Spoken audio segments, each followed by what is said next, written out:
দ্বিতীয় তথা শেষ দফার ভোটে বিক্ষিপ্ত অশান্তির খবর আসছে সামনে। দমদম উত্তর কেন্দ্রে উত্তর দমদম পুরসভার ৬ নম্বর ওয়ার্ডে বিজেপি কর্মীকে মারধরের অভিযোগ তৃণমূল নেতার বিরুদ্ধে। অভিযোগ, উত্তর দমদমের যুব সভাপতি পিকু হামলা চালায় বিজেপি কর্মী অর্পণ পালের ওপরে। বিজেপি কর্মীর দাবি, তিনি ৬ নম্বর ওয়ার্ডে বুথ কেন্দ্র থেকে ১০০ মিটার দূরে দাঁড়িয়েছিলেন। এরপরে পিকু এসে তাকে সরিয়ে দিয়ে একটি জলা জায়গায় নিয়ে গিয়ে গাছের ডাল দিয়ে ব্যাপক মারধর করে।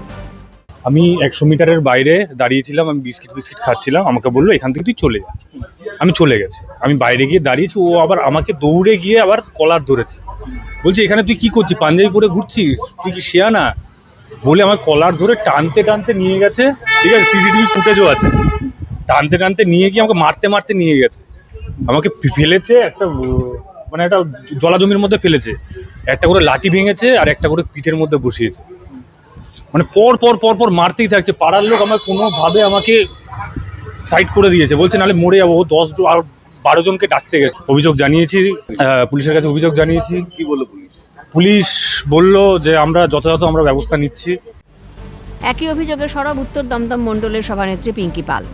হ্যাঁ, আমার মণ্ডলেরই 25 নম্বর ওয়ার্ডের কার্যকর্তা উনি 6 নম্বর ওয়ার্ডে গেছিলেন ওনার বন্ধুর সাথেই। বন্ধু ভোট দিতে গেছে, ভাই দাঁড়িয়ে রয়েছে অনেকটা দূরেই। দাঁড়ানোর সময় থাকাকালীন ওই পিকু বলে আমাদের 6 নম্বর ওয়ার্ডে থাকে, ও ভাইকে ধরে মানে টেনে হেঁচড়ে, হ্যাঁ ও যুব নেতা এবং আমাদের বিধান বিশ্বাস যিনি আছেন তার পিএ, তা সেখানে ওই ভাইকে ধরে টেনে হেঁচড়ে মারধর করে এবং পিঠে গাছের ডাল ভেঙে মেরেছে দেখেছি, কিন্তু আমরা যেভাবে পিঠটা চেরা দেখলাম মনে হচ্ছে ব্লেড চালানোর মতন, পুরো পিঠ চেরা চেরা ছিল। আমরা কোনোভাবে ওকে ওইখান থেকে রেস্কিউ করে নিয়ে এসে 5 নম্বর ওয়ার্ডে নিয়ে আসি। ওখান থেকে বড়বাবু থানার বড়বাবুকে ডাকা হয়, ওনারা এসে সঙ্গে সঙ্গে মেডিকেল করতে বলেন অবস্থা দেখে। আক্রান্ত বিজেপি কর্মীকে দেখতে হাসপাতালে যান বিজেপি প্রার্থী সৌরভ শিকদার। অভিযুক্ত তৃণমূল কর্মীর গ্রেফতারির দাবি বিজেপি প্রার্থীর। অভিযোগ জানানোর পরেও পুলিশি নিষ্ক্রিয়তার অভিযোগ সৌরভ শিকদারের। কাপুরুষের মতো একা গলির মধ্যে তাকে ব্লেড দিয়ে তার পিঠের উপরে আক্রমণ করেছে।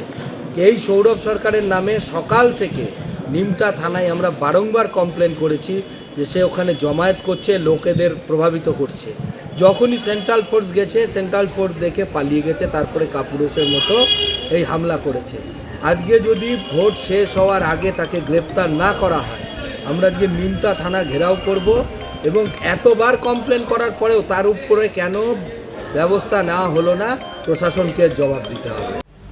ঘটনায় তুঙ্গে তরজা। ভোট আবহে অশান্তি রুখতে তবে কি ব্যর্থ কমিশন? প্রশ্ন রাজনীতির কারবারিদের। শান্তনু সাহার রিপোর্ট, ক্যালকাটা নিউজ।